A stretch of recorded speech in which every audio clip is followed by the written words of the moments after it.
This is the Lesbian Historic Motif Podcast, brought to you by Heather Rose Jones. The show looks at lesbian and sapphic themes in history and literature, and historical fiction with queer female characters, including fantastic versions of the past. We present research, interviews, news of the field, book listings, and original historical fiction for your enjoyment. For even more historic research, check out our blog.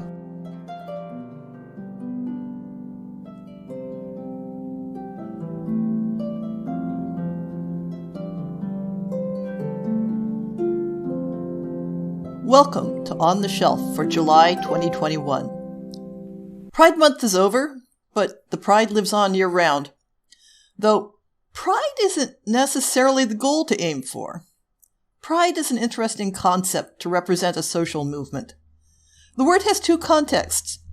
One meaning is sense of satisfaction in accomplishment. One can be proud of having finished that first draft of your novel, or proud of successfully training for a marathon. One can be proud of accomplishments at all levels, riding a bicycle for the first time or winning the Tour de France, pulling off a perfect dinner party, or establishing a successful catering business. But that's an odd definition in the context of identity. If I say, I'm proud to be an American, what the heck does that even mean? It's not something I accomplished or worked at. It's an accident of birth. If I say, I'm a proud lesbian, does that mean I worked hard to become one and might have failed along the way?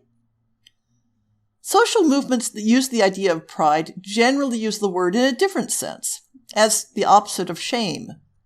The slogan, Gay Pride, had a resonance in the 60s and 70s, because for the entirety of the 20th century we'd been told we should be ashamed of being gay.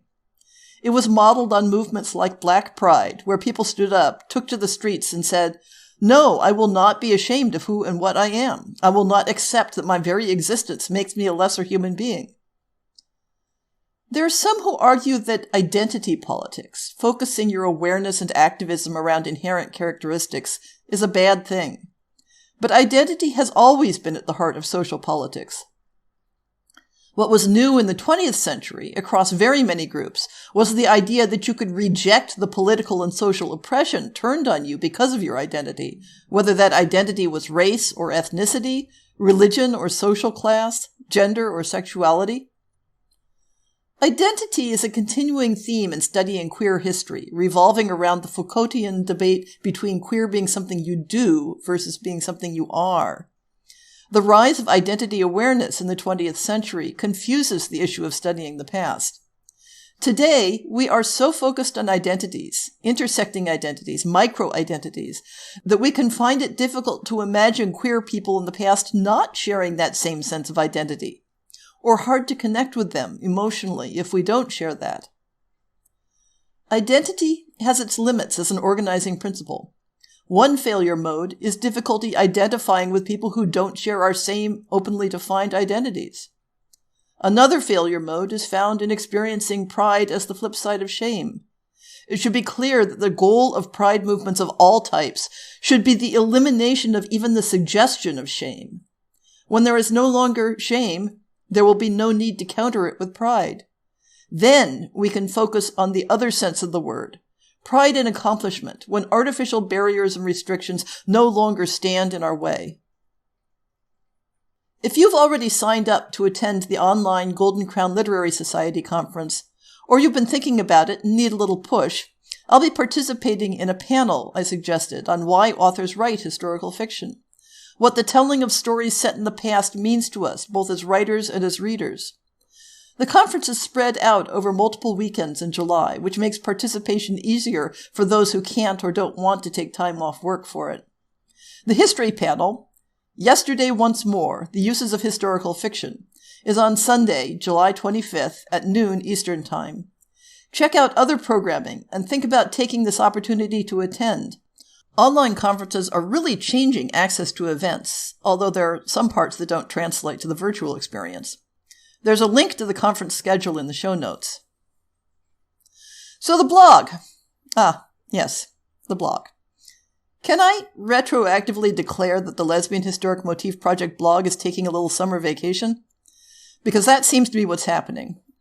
What really is happening is that my day job has been all-consuming for the past month or so, with a lot of late evenings and even weekends getting swallowed up. So expect more updates on the blog when I have time to do the readings. I do seem to have broken through my fiction reading block, though. More on that a little later. And now, it's new books time. I have 4 June books and 5 July books for your consideration this month. A lot of series stories for those who love to follow characters across multiple books. And rather delightfully, a slight majority of this month's books are set prior to the 19th century. I love seeing stories from earlier eras. As far as settings go, these books follow typical patterns, mostly England and the US, but then one each from mythic early Greece, mythic Viking-era Scandinavia, and an alternate medieval China, if you will forgive the cultural anachronism of using the word medieval about a non-European setting. That's actually a topic of serious academic debate, by the way. Is there a concept of the Middle Ages that makes sense to apply worldwide? Or are the Middle Ages something that only exists with respect to Western culture, given that the middle in question is the era between the fall of Rome and the Renaissance? And then there's the question of how the word medieval gets used in an ahistorical way to indicate certain myths about violence, social hierarchies, and anti-intellectualism that derive far more from pop culture than from the actual Middle Ages. In certain ways, applying the word medieval to non-Western cultures simply because an event is contemporary with that period is a form of cultural imperialism. But in other ways, worldwide cultures are connected in interdependent ways that mean the historic eras defined for one culture describe conditions that affect their interactions with other cultures. Defining the end of the Middle Ages in terms of Europe's cultural and intellectual renaissance may have little meaning with respect to Asian cultures. But the changes that drove the Renaissance also affected trade, travel, and contact between cultures.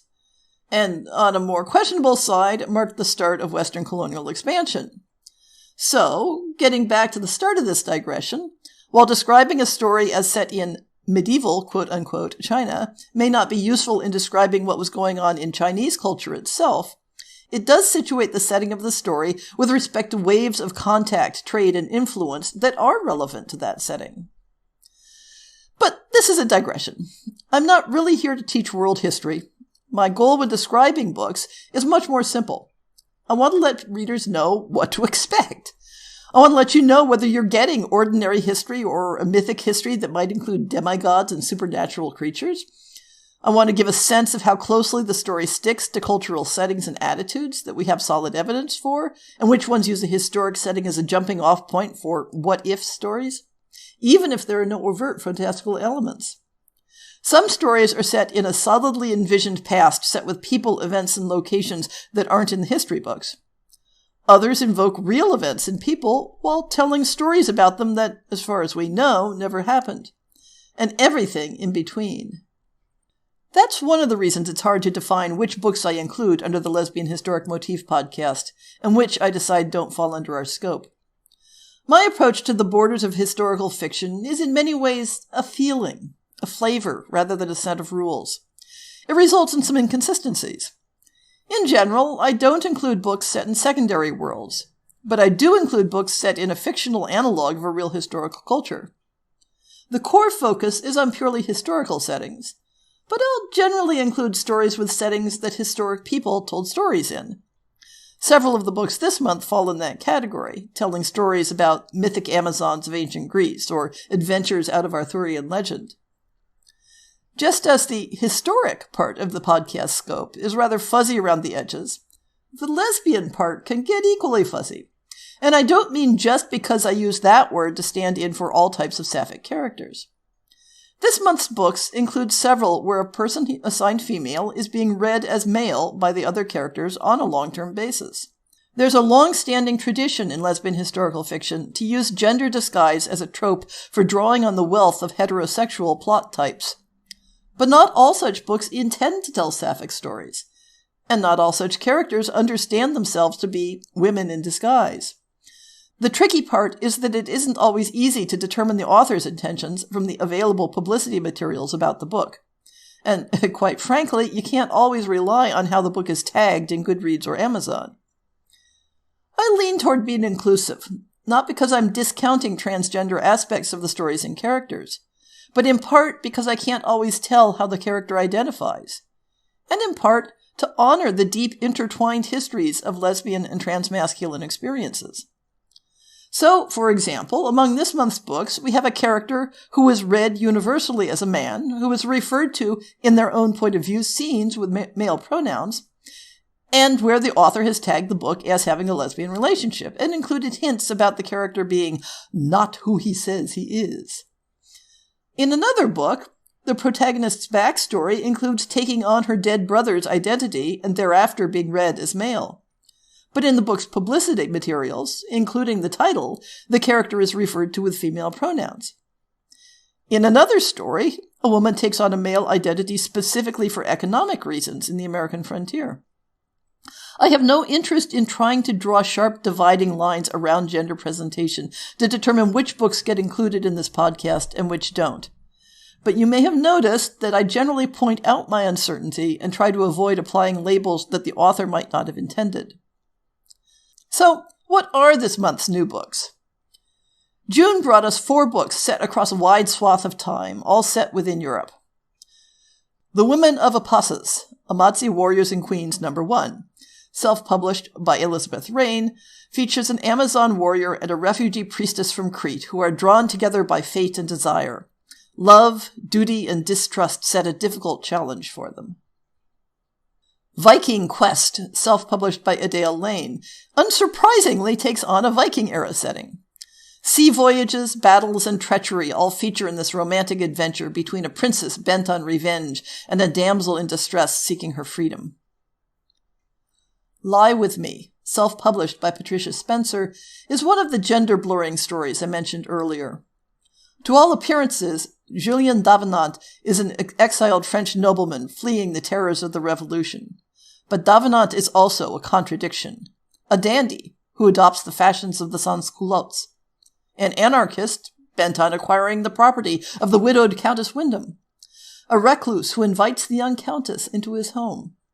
And within these contradictions, Davenant is definitely not what he seems.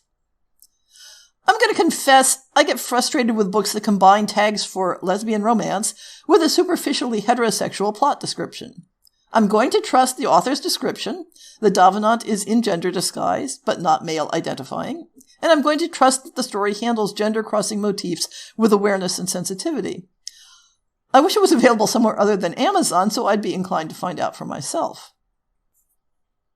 The Dawn of the Rose, Love and Thorns No. 2, self-published by Sarah Swan, is a loosely independent sequel to her 18th century Scottish romance, Like the Down of a Thistle, but set almost a century later. In this book, a descendant of the previous book's protagonist takes ship for America and crosses paths with a stowaway running from the law. In the claustrophobic confines of the ship, they must negotiate trust and secrets. But someone else knows about the stowaway, and their danger will only increase. July brings us a couple of mainstream publications as well as continuations of 3 lesfic series.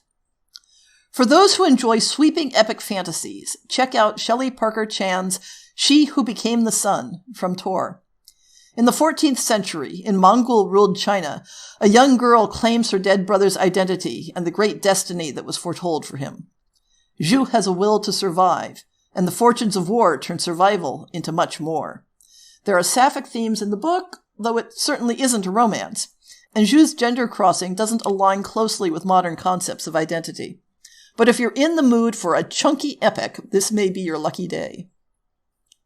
Another gender bender is the anthology Sword, Stone, Table, Old Legends, New Voices, edited by Swapna Krishna and Jen Northington from Vintage.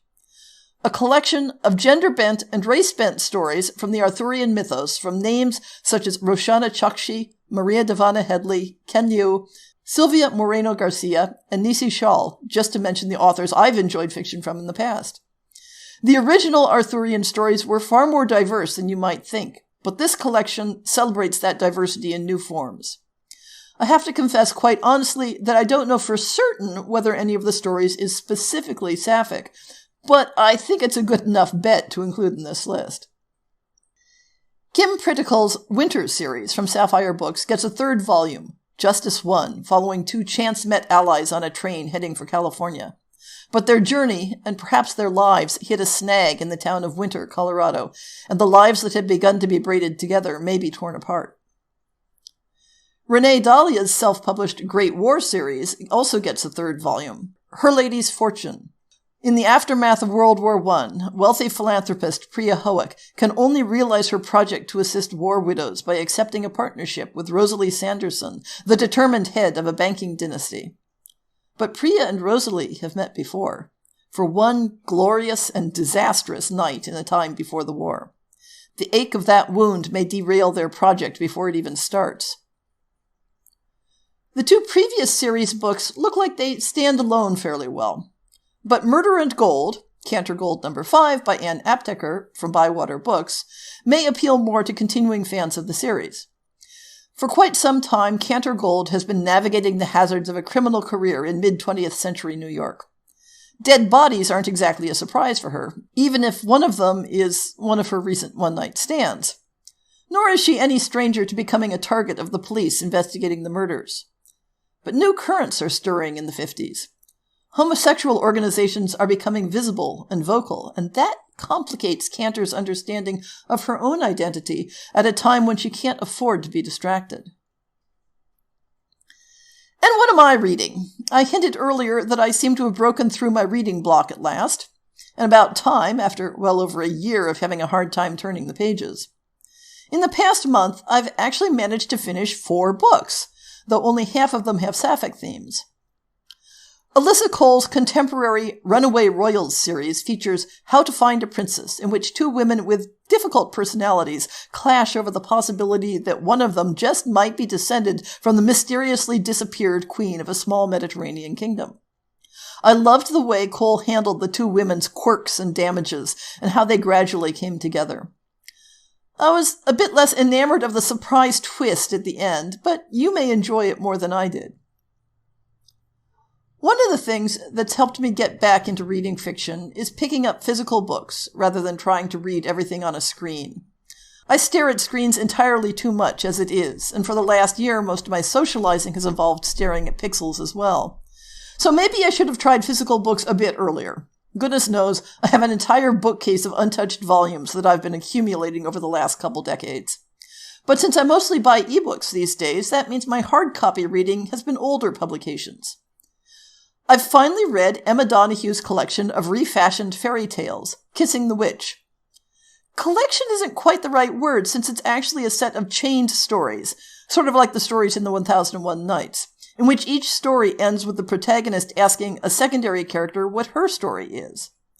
All the stories are very, very queer, and given that this is Emma Donohue, they're excellently written.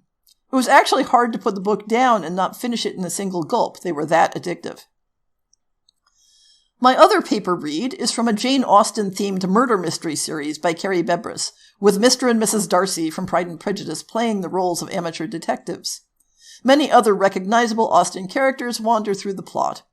The specific book I read was The Deception at Lyme, which I think is maybe the 4th in the series. It's exactly the sort of fluffy, light comfort read that got me through grad school back in the 90s. The prose isn't brilliant, not even a particularly close imitation of Austen, and there are some plot holes you could drive a foreign hand through, but perfectly enjoyable. And speaking of comfort reads, I finished the month by reading A Wizard's Guide to Defensive Baking by T. Kingfisher, who was also Ursula Vernon. Vernon is an amazing writer of hard-to-categorize fantasies. In this book, a teenage baker wizard saves the city with the help of an animated gingerbread man and her magical familiar, a sourdough culture named Bob. Let's just say it's hard to describe other than that. You might think that a fantasy adventure in which sourdough culture plays a key role would be a shameless ploy for the book dollars of the quarantine sourdough tribe. But the book was actually written a decade ago and gathered a bunch of publishers' rejections until the time became perfect for its publication. Let's hope my newfound reading momentum keeps up. I have a lot of books waiting for me.